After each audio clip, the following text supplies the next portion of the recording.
Psalm 119, Day 17. Wiser than my enemies. We'll be reading today from Psalm 119, verses 97 through 104.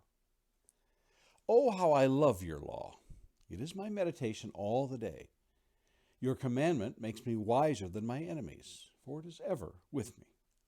I have more understanding than all my teachers, for your testimonies are my meditation. I understand more than the aged, for I keep your precepts.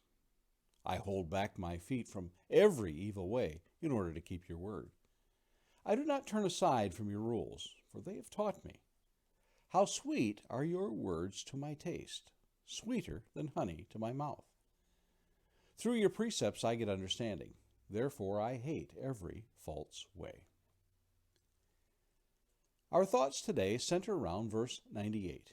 Your commandments make me wiser than my enemies, for it is ever with me. In order to join Mensa, it's a Latin word that means table, you must score in the top 2% of the general population. To find out if you qualify to be considered for Mensa, you must first take an approved standardized test to determine your intelligence. What they are looking for is your IQ, or intelligence quotient, and it is defined by a number. Without going into great detail in such a controversial area, simply put, these tests measure your ability to reason and use logic to solve problems. If you are in Mensa, don't write to criticize me over this oversimplification, okay? Obviously, I don't qualify. Now, there's another way of measuring the use of our brains, and that's called wisdom. Actually, if you want to know more about the many ways of wisdom, read Solomon's book of Proverbs, especially the first 9 chapters.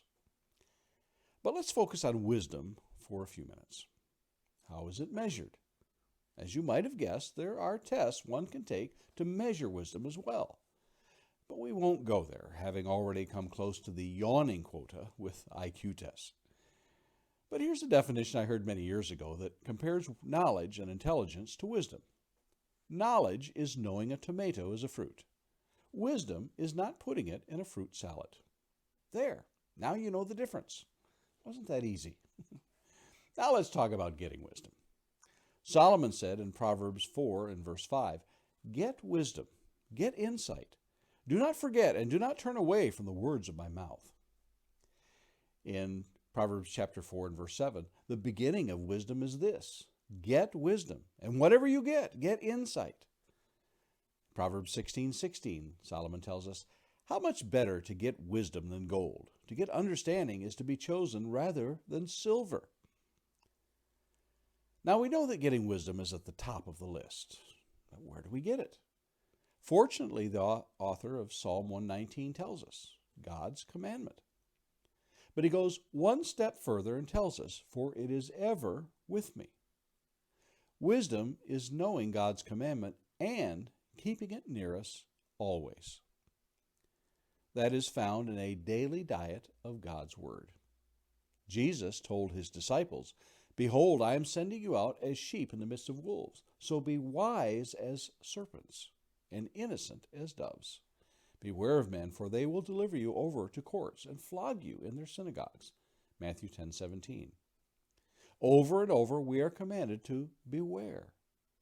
God's word helps us to know who our enemies are, even when they masquerade as angels of light, as Paul says in 2 Corinthians 11:14.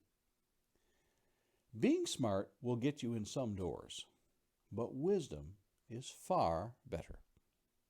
So keep God's word close and be wise in your walk today. How valuable is wisdom to you? Lord willing, we'll see you again tomorrow.